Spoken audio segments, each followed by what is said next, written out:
We are here with, and I don't want to propel or put someone on the pedestal. We never want to do that because we don't want to put unfair expectations on any young person in the world. But I think you stood out. Well, first off, I want you to introduce yourself, but I think you stood out as the, oh my God, this guy got a brutal knockout. Who the heck is this guy moving forward? We got to watch him every time he fights because he just put a man on a t-shirt. Award goes to introduction. Introduce yourself. Explain to the world who you are because you're kind of awesome. Okay, you here with Jamar Talley out of Camden, New Jersey, 92 kg on the USA team, man. I'm here with Lugie on this podcast, RT. There we go. And I was just watching golf, and I'm sure you're like, why is this relevant? But I was watching Tiger Woods hit a golf shot, right? Number 6, Juniper Augusta, for those that want to care.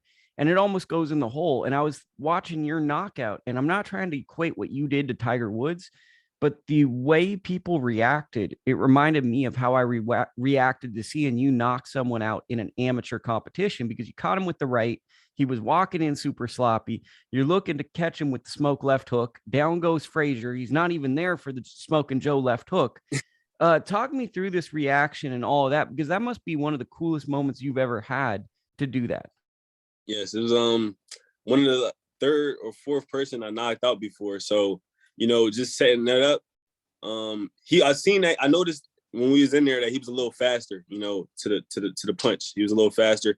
So I had to punch with him, So I let off a combo prior to the knockout. It was I set it up. I think I shot I led with my right hand, and he countered back with something. I got out of the way of that. I threw a 1-2, and I came for uppercut.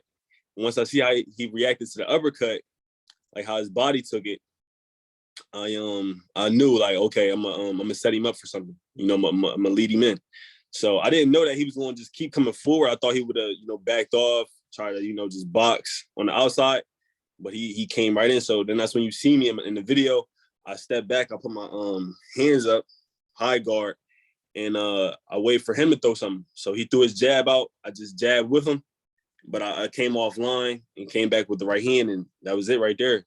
All she wrote.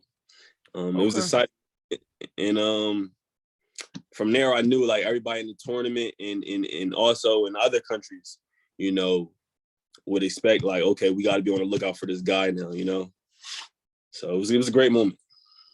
Definitely the most exciting moment for me, because watching international boxing as a person that's trying to have a work day, kind of boring. That's like the theme of it. I enjoy boxing a lot, but there's a lot of like very strategic thinking. Like I enjoy the process, looking at what people do, skill sets, but it's not always the most exciting thing. You were I literally spit my coffee out while I was watching it moment. Oh man. Wow. Crazy.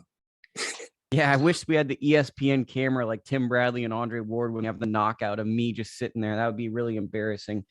What does it take to be able to punch with an opponent? Because when a lot of people, I think a lot of times when people are watching pro fights, a frustration I hear from fight fans is, okay, one guy's punching, then the other guy's punching, but a lot of times guys aren't punching with each other. Can you talk us through the process and the confidence you have to be able to punch with your opponent? So it was the analysis was all done right there in the ring with him, and I seen him in his fight prior to me, and I realized what I needed to do. So I realized he was faster, and when I was in there and he hit me with something, I was like, all right, I could be able to make something happen. So I'm just try my luck, punch with him, and catch him in between something and get the results I got. So I just noticed that he wasn't stronger than me. I felt like he wasn't stronger than me. He didn't have really too much pop on his shot. So I just took chances and went in there with that. I like that. I like the word took chances. That's a big thing that stands out to me. Gotta take chances. Well, I mean, I think that's the thing that in life, whether you're a business person or a boxer, what stunts people's growth often is they don't want to take chances. They want to just kind of do what's comfortable. And then you end up with a comfortable result, not a great result. How did you get into boxing? What's the origin story? What led you to this moment of greatness? The origin of the story is my father, man, Jamar Talley. being with him, he started me off 6 years old, just right here at home, in his dining room right here. We'd be doing pad work. We'd be in the basement doing pad work. He'd have me and my brother, my cousins, like spar out, stuff like that. And then I finally got in the gym at 11 years old, and I actually started fighting at 15. So started getting in some competitions at 15 years old. And now I'm here at 22, man, with about 36, 37 fights now. 17, you took them 2. But yeah, man, that was the start right there. So, I mean, relatively speaking, there's some kids that have like Cubans have like 200 amateur fights. You're doing a lot in a very short period of time, even though you fought a lot nationally, you got 36, 37 fights. You're growing very quickly in terms of national competitions. When did you realize that you were a world-class fighter on the national and world level? When did I realize? I did Golden Gloves 2017, 2018, 2019. So 2017 I was novice because I was young. So I was 17 years old. So then I was open class 2018. So I got the chance to go to nationals 2018 and 2019. So I went out there. In 2018 I had lost my second fight to a guy who had like 100 and something fights, way more experience than me. So I came back 2019 and I actually became a finalist in the 2019 National Golden Gloves. So I realized, I got the potential to, be great and start winning these national these national tournaments and stuff like that. So I won my first national tournament in 2018. It was the Eastern qualifier. Okay, I remember that tournament. That was like the legendary Rasheem Jefferson Open win, and you won. I remember that. Yep. So that right there, that was the origin. Okay, I got the talent, and I got what it takes to keep doing what I do. So everything I did, every move I did was in order to get to the USA team. That's why I got so little fights. I wasn't into doing a whole bunch of club shows and stuff like that. Everything was just, once I got 10 fights and was open class, I started doing nationals. So that's where all my experience came from.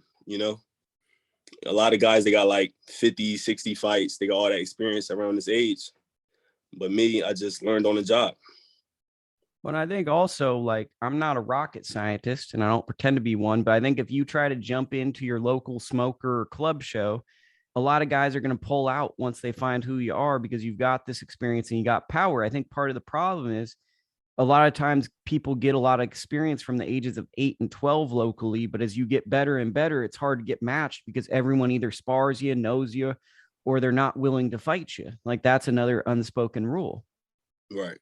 Also, at my age and the weight class I was in, I was like super heavy when I was 15 years old. So it was hard finding other kids, my age in that weight class. So it was very little fights at that time. Okay, I know what you mean. There's very few. Enmanuel Reyes was a guy that stood out to me in the Olympics, and I believe you fought him and you had a close fight with him.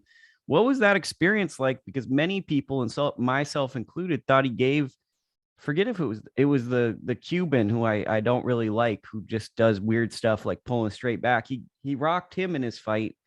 Tell me about that experience, because this guy seems like one of these really, really good amateurs, and you're fighting him with a lot less experience than he has. It was a great experience going out there. He was in the Olympics, and it was a great experience, man. I felt like I won the fight, but I can't take nothing more from it than it just being a good experience and just adding to the toolbox, me going forward, man. I fell short there, and that right there catapulted me to the Continentals with the mindset I went in there with, and just going there and there with the mindset like, it's mine. I got to take this, because I was coming from that tournament. I was ranked number 5 in the world, so I just went in there with the mindset like, this is mine. I got to take it. And then you stepped on something, baby. Big stepper, no marcher. He stepped on something, man. That guy had a family. That guy has a family, and you just had to do him dirty. But what's your goal? Big name, baby. What's your goal in this sport? My goal in the sport, man, is just hopefully become an Olympian, man. Go to the Olympics 2024 Paris, and then turn pro from there.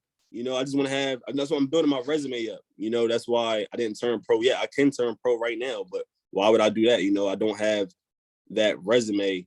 You know, like I don't have the resume right now, so I'm getting my resume built up. When I turn pro, that's when the big bucks start coming in. But you got to have that resume in order to back that. So that's the plan. Well, and for all you young fighters out there that want to turn pro, listen to what this man is saying. Don't just turn pro to turn pro and fight on these cards. Actually do something in the amateurs so these promoters are excited to bring you on. Don't just go, oh, man, I'm turning pro. I got a couple of bad decisions. Maybe grind a little bit, maybe lose a little bit of money and accomplish a couple of things, because I hate to break it to y'all, the guys you're going to fight in the USA Boxing Nationals and in the world tournaments, they're probably going to be the guys you fight for world titles in the pros. Just a little spoiler alert. Yes, sir. Okay, well, that's good to hear. What did you take anything from the Lake Charles Olympic trials when you were in that? Did that give you preparation for what you know you have to do in 2023? Yeah. When I was in Olympic trials, that was a great tournament too. You know, I was close to winning the whole thing. And again, it just gave me the feeling like I just got to keep working harder, and soon I'll be number one on the team, and it'll be my time, and that's what happened, man. So I just stayed focused, man. Focus and faith. I just stayed on the path, focus and faith, and I knew my time was coming. Okay. What's the New Jersey thing like? I know you got Shakur, Ray Ford. I'm sure there's a lot of other good boxers that I'm not mentioning, but those are the first two that come off my head. What's the scene out there? The scene out there. So you got Khalil Cole, you got Shakur. They're from North Jersey. I'm from South Jersey. Raymond Ford. It's a good scene out here, man. Jersey is definitely has some talent out here, man. As far as boxing wise, we definitely have a lot of talent in Jersey. Okay, and talk about a little bit about the family and kind of the team that supports you and kind of some of your motivations. Yeah, my whole family, they support, you know, like I said, man, it started right here, me and my father. Yeah, the support here is great. The family, they all tune in. They all expect big things of me, and I'm on my way. As someone that grew up without a father, can you break down your relationship with your father? Because I actually really love hearing these stories as someone that's a child of a single parent. Talk about some of the goals and some of the things you want to accomplish as a team with your father. So my father, man, it's a good relationship, man. He you know, was hard on me growing up, you know, just wanted me to just stick with this right here, you know, like he wanted me to stick with this right here. He knew this would be my way out right here, man. I had talent, and he would always have me around like his friends and stuff like that. He would have us, you know, do pad work and stuff like that. And then we ask people, be like, yo, man, like, what you think about my son or whatever? And they would be like, yo, he got it, you know? And then he would bring me around to the gym and stuff like that. And everybody would say like, yo, he the future, he got it. So he just got to stick with it. So we always knew that this right here would be the way out, you know?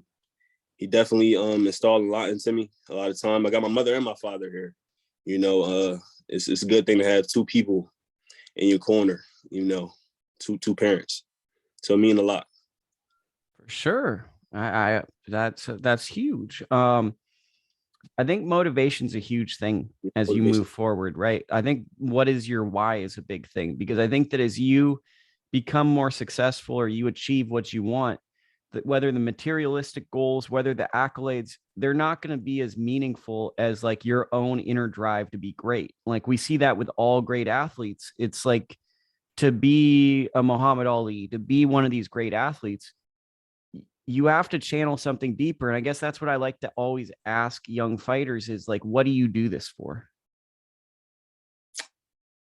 For me, man, I do it for a better life. Also, you know, so once I realized how far I could take it, like as I just said, a lot of people said that like when I was telling you, a lot of people would say like you know, he's the future, he has the talent and stuff like that. Once I started going out there and seeing it for myself, you know, I was like, wow, I want to continue to keep being that guy, you know, keep making things happen. So that's what it is, man. I just want to keep being great. You gotta keep working.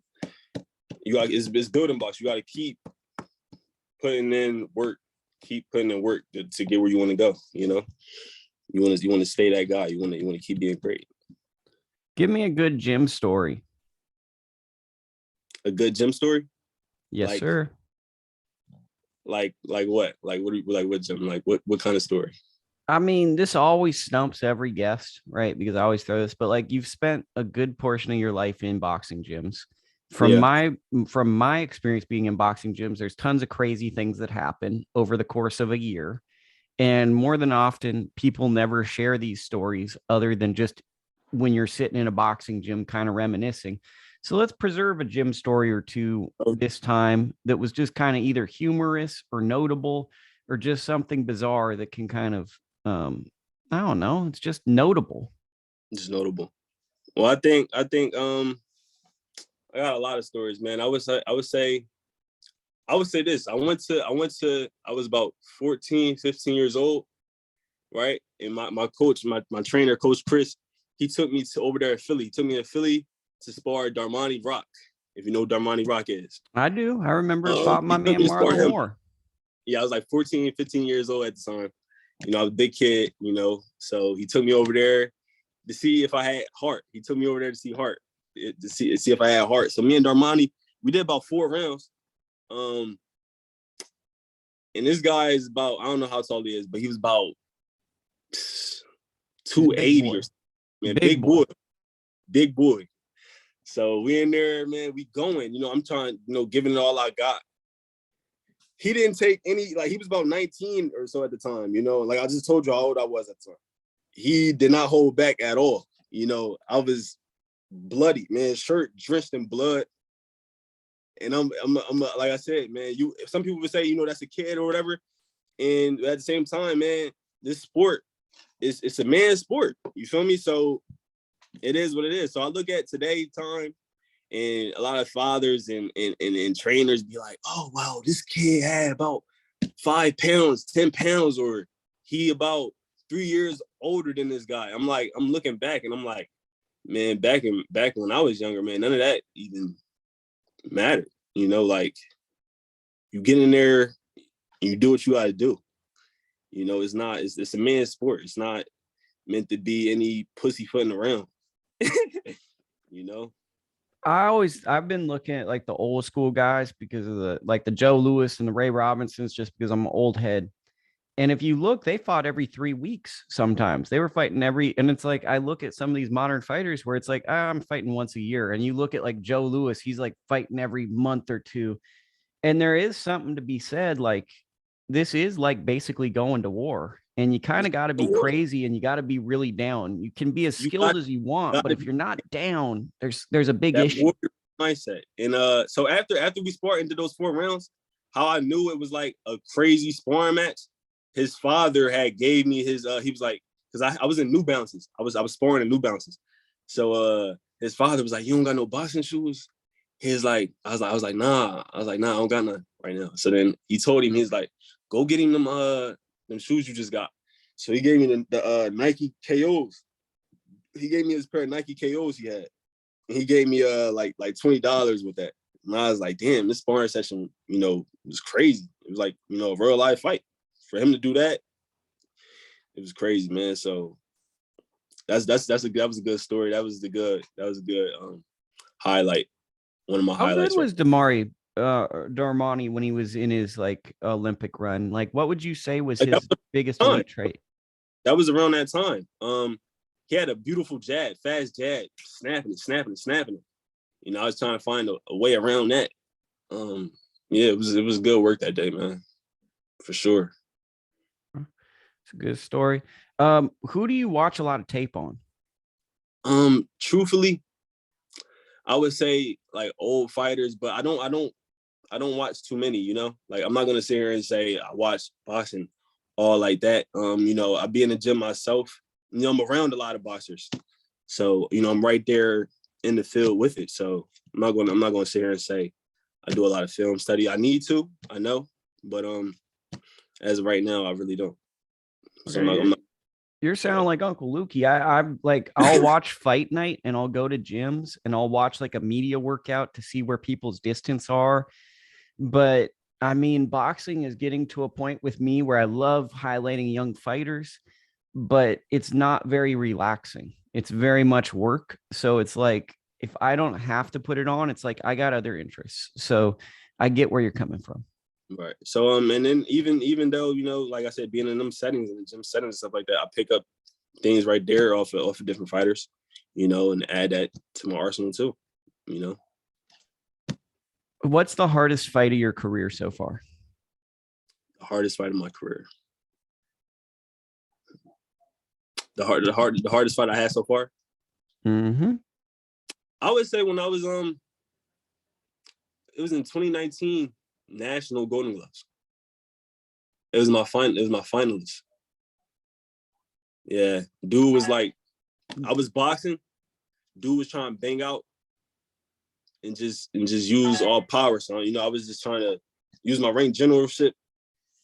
It was a close fight, but it went the other way. I was trying to box on the outside, but they had gave it to him, man.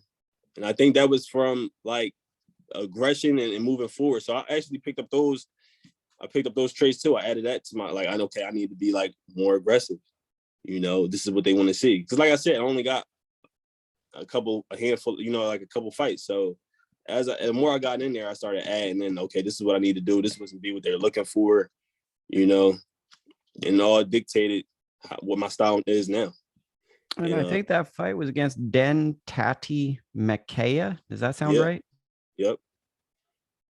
So like I said, man, just me getting in there is just added to my toolbox. Okay, what I need to do, you know, I need to be the aggressor, or I need to keep my distance, box more. Just let me know what I need to do, man. So it all adds up. I've noticed that, like, I got lucky enough to talk with Zab Judah, and Zab was always telling these young fighters, throw 1,000 punches around. Even if you don't think you can throw 1,000 punches in USA boxing, tell yourself to do that, because that's where your mind needs to be. If you tell yourself you can do it, you might be able to do it. And I've noticed that the really successful amateur fighters as a whole tend to be like world-class sprinters. They're able to jump out the gate, start extremely quick, keep a good balance of pressure and a high punch output, and they're nearly exhausted after a 3-round fight, which I think also kind of hurts them transitioning sometimes, because it's like almost a completely different sport than the pros.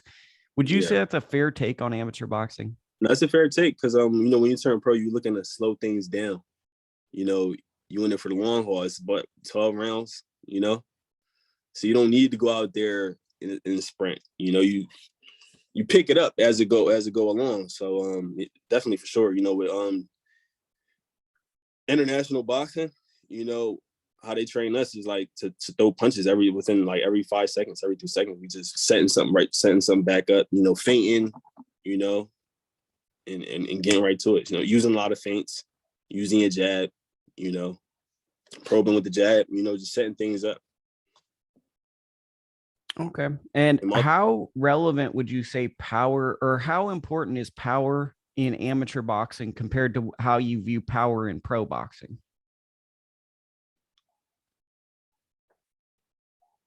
Power, and you know, in amateur boxing with the gloves, is kind of crazy, because when I put those gloves on, I knew, like, okay, like I could hurt somebody with these. When I had a couple other international fights, the gloves sometimes they be sliding on and off your hand, stuff like that. You hit guys with clean shots, you wonder why he ain't go down. Because when I was in world championships, I hit somebody with an overhand left hook, and he still was up. I'm like, there's no way he should be up after that, you know. But power is power. If you got it, somebody's getting out of there, you know. Was a student of the game. It's like Mike Tyson lost to Henry Tillman. I believe, a few times as an amateur, and then he beat him in like a round or two as the pros. And I think that that kind of equates to me that, like, in the amateurs, a good distance fighter can kind of negate power in the amateurs. In the pros, you got to be in a hell of a lot of shape, and you got to be able to take a punch to do the same feat. Yeah, for sure. The make of the gloves and everything is different. And yeah, it's a whole different ball game though when you turn pro. Yeah, I think you gotta pass those checkpoints. Anything else you want to talk about, my man, for your ITRBoxing debut? We also want to say super supportive of everything you're doing. We're big fans of USA Boxing. We're big fans of American fighters. I feel like a lot of times if a kid, a young person is doing well in other countries, Americans want to support other countries, not American fighters. We're biased towards American fighters. We're proud of our young people who are doing the amateur program. We're trying to be supportive. So you guys keep doing what you're doing that's positive. Just want to throw that out there because I feel like more people need to support you guys because you're making good decisions and you're trying to be a great fighter, all that. Anything else you want to say? Shout Instagram or whatever, you know. And shout out ITRBoxing, man. Shout out Lugie, man. Hey man, it was a good debut for me. Felt great. It was a good combo. More to come. Okay, so we gotta ask you, ITRBoxing debut or your debut in Ecuador? Which one went better? My debut in Ecuador, man. All day. I gotta ask you though, did you see his face when he sat up? Because that was the coldest part, was when he sat up and he made this face like he thought he was probably going to the fight, but he was sitting on his wallet. Nah, after I hit him, I had to make sure, how did he take the punch, like what was going on, to see if, I would stay there or hurry up and go to the other corner, like they would say. But yeah, once I seen how he took it and went down, I knew it was over with. So no, I did not look at him once he dropped. Because my assessment of what you did was, we're going to call your right hand a hot tamale. So you hit him with a hot tamale. He sat on his wallet. And then when he went down, it looked like you did what a lot of young people do. You frowned to show affection. So you hit the mean mug, then you started flexing. Then you will look for the nearest video camera to mean mug and flex at. And then they cut back to this man who literally looked confused and was making a series of weird faces, which I don't think he's appreciative that the camera cut back to him. They probably should have stayed on you mean mugging and flexing and waited for him to be on all fours without his face looking. But they did him pretty dirty by showing him he looked utterly lost. He looked like me trying to read a foreign language, but he's sitting up and the referee's trying to explain to him, hey man, you got knocked out. That was the sequence of events I saw. Yeah, man, crazy moment right there. Okay, well that's my explanation of it. Really excited for your future, and I'm excited to get you back on in the future. Yes, sir. I'm excited too, Lukey.